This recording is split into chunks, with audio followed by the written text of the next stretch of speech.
Olá, pessoal, tudo bom? Continuo aqui na minha casa, né? À distância, infelizmente não posso participar das aulas presenciais com vocês ainda, mas eu fico sempre pensando aqui como é que eu faço para levar mais informações para vocês, para ajudar vocês de alguma forma, né?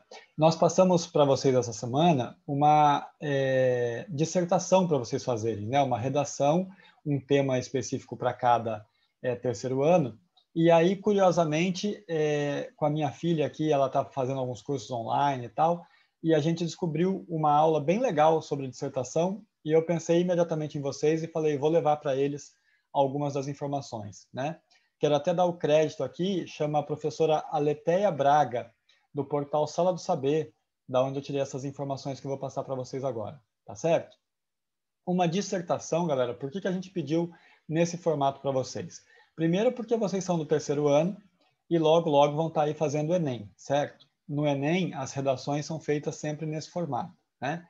E segundo, porque a dissertação é um formato que vocês vão usar bastante depois nos artigos de vocês e tal, porque ele precisa, na dissertação, você precisa defender uma tese, defender um ponto de vista, certo? Então, olhem aqui que interessante esses dados aqui, ó.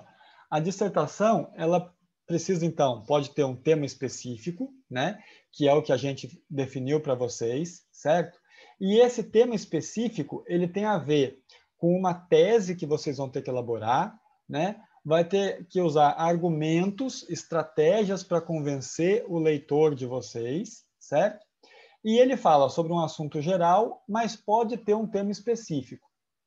No caso de vocês, o tema geral, o assunto geral, qual seria? A pandemia, né? E nós escolhemos daí um tema específico dentro da pandemia, nós escolhemos um tema específico para cada sala de aula, certo? Por que isso é importante? Porque se vocês ficarem falando da pandemia como um todo, vocês estão fugindo do tema de vocês.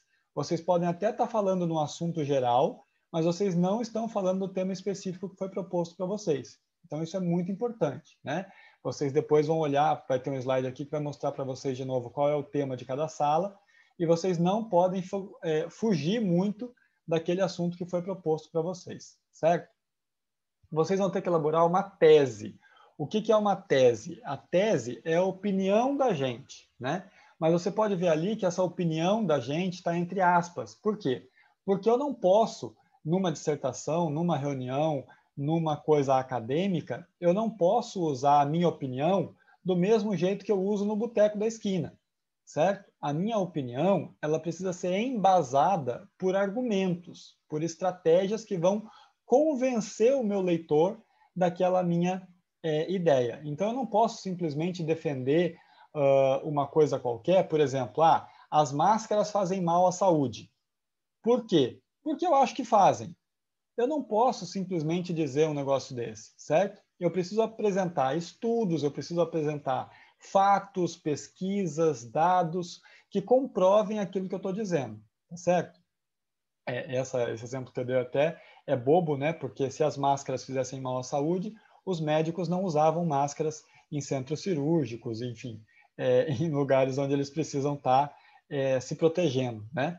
Já começa daí o tamanho da bobagem. Mas tem gente que diz isso como se fosse a opinião e isso tem que bastar. Não, eu preciso de argumentos para reforçar aquela minha opinião, certo? A gente então está usando essa dissertação porque é o formato que o Enem pede, tá?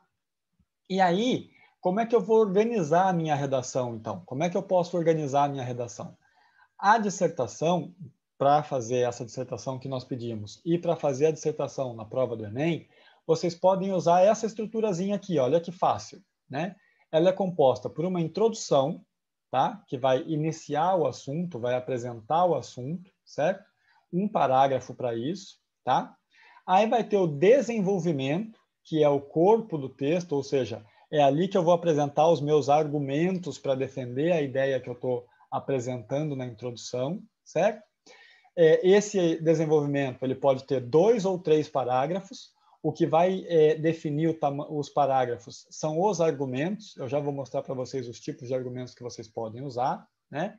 E depois um parágrafo para fazer a conclusão. Então, essa redação, vejam, vai ter no mínimo 4 e, no máximo, 5 parágrafos, certo? Você poderia fazer uma redação com 7, 8, 9 parágrafos? Poderia, mas não é o caso dessa redação que nós estamos pedindo e não é o caso também da redação do Enem, porque essas redações que nós estamos pedindo, que é o mesmo formato da redação do Enem, elas têm ali entre 15 e 30 linhas. Então, não dá para fazer parágrafos, muito mais parágrafos em 30 linhas, e também não dá para fazer muito menos do que isso, porque senão ela fica concisa demais e aí não atende os requisitos que a gente está pedindo para vocês, certo? Olha aqui, ó. O que eu tenho que colocar em cada parágrafo, então? Como é que eu faço isso, professor? Vamos lá. Na introdução, eu tenho que colocar o meu tema e tenho que colocar a minha tese. Então, para não dar exemplos da redação que vocês estão fazendo, vamos pensar assim, ó, que a redação que eu tinha proposto para vocês fosse sobre a importância do saneamento básico em Bombinhas. Então, esse é o tema, a importância do saneamento básico em Bombinhas, certo? Aí, eu ia começar a minha redação assim, por exemplo. Muito se fala sobre a importância de realizar o saneamento básico na cidade de Bombinhas, argumentando-se que ele seria importante para melhorar a qualidade da água das praias e garantir o desenvolvimento por mais tempo da cidade, certo? No entanto, como ficará demonstrado a seguir, vocês verão que o saneamento básico não é importante para essa preservação, tá? Então, vejam, eu apresentei a minha tese, certo? Quero ver depois os argumentos para defender essa tese, né? Que é uma tese absurda. Mas eu apresentei o tema, falei sobre o que a redação ia abordar e já defini ali mais ou menos qual é o caminho, qual é a ideia que eu vou defender. Eu vou defender que o saneamento básico não é importante para isso, certo? Muito bem. Agora, ali no desenvolvimento é que eu vou me complicar. Ó. Por quê? Porque eu tenho que achar 2 ou 3 argumentos que justifiquem essa minha fala, certo? Por isso que eu falo, quando você for construir a sua redação, você vai perceber se você tem conhecimento suficiente, se você tem dados suficientes para defender a sua tese. Então, aqui eu teria que achar alguma pesquisa, algum dado, alguma coisa que mostrasse que o saneamento básico não é importante para o desenvolvimento turístico de Bombinhas, certo? Eu ia ter muita dificuldade, eu acredito, né? Porque não existem, eu não conheço argumentos que digam que não, que mesmo com a praia suja, os turistas vão vir cada vez em maior número e tal. Se você conseguir construir esse argumento e tiver algum dado de algum lugar que comprove essa tua fala, beleza, vai fundo. E aí constrói seu argumento em cima disso, tá?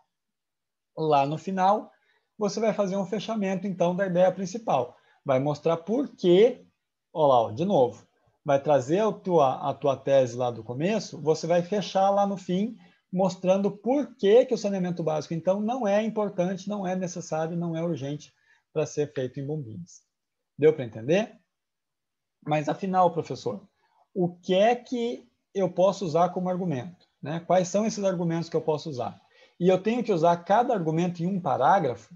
Sim, você deve usar cada parágrafo para um argumento diferente, tá certo? Então, quando você mudar de parágrafo, tome cuidado, para você não repetir com outras palavras o mesmo argumento do parágrafo de cima, porque senão você está fugindo da nossa proposta de redação aqui, tá? A ideia é que você apresente pelo menos 2 argumentos diferentes para confirmar aquela tua tese em cima daquele tema que foi proposto por nós, tá certo?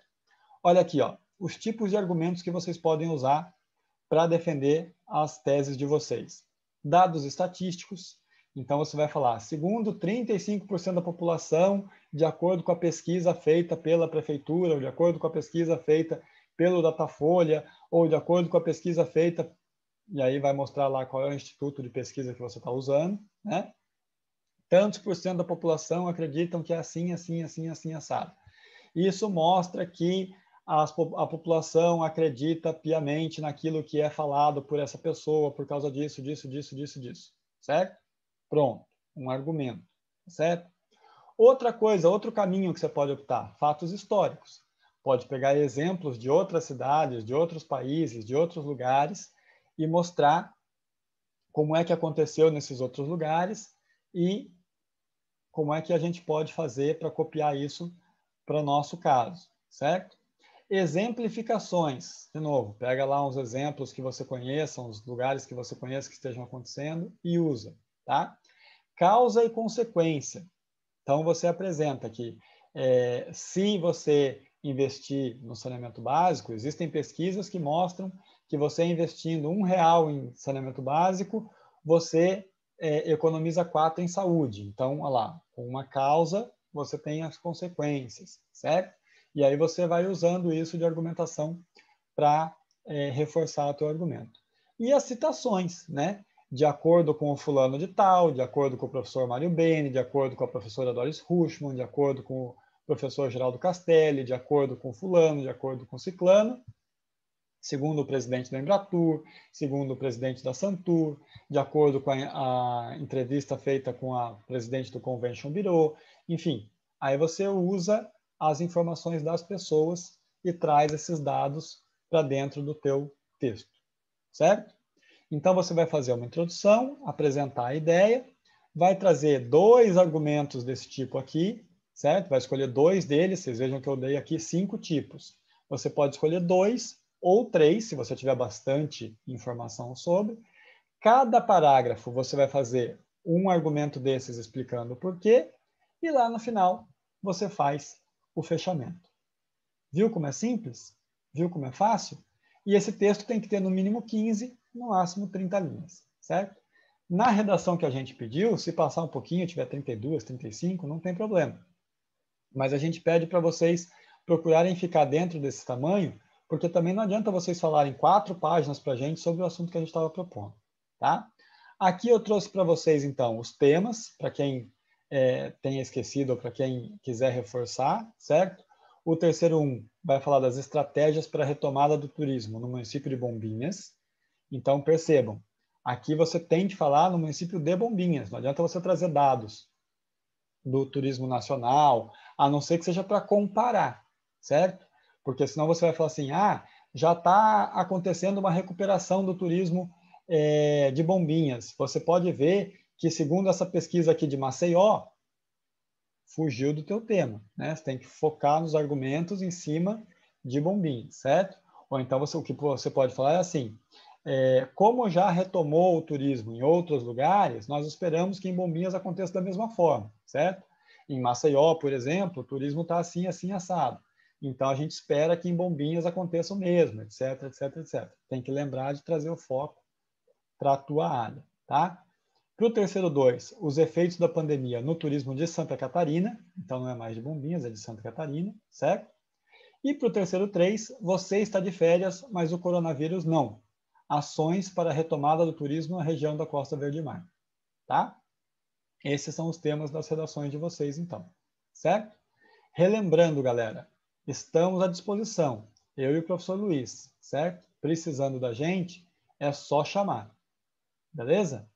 Espero ter ajudado. Qualquer coisa é só nos procurar. Um abraço. Tchau, tchau.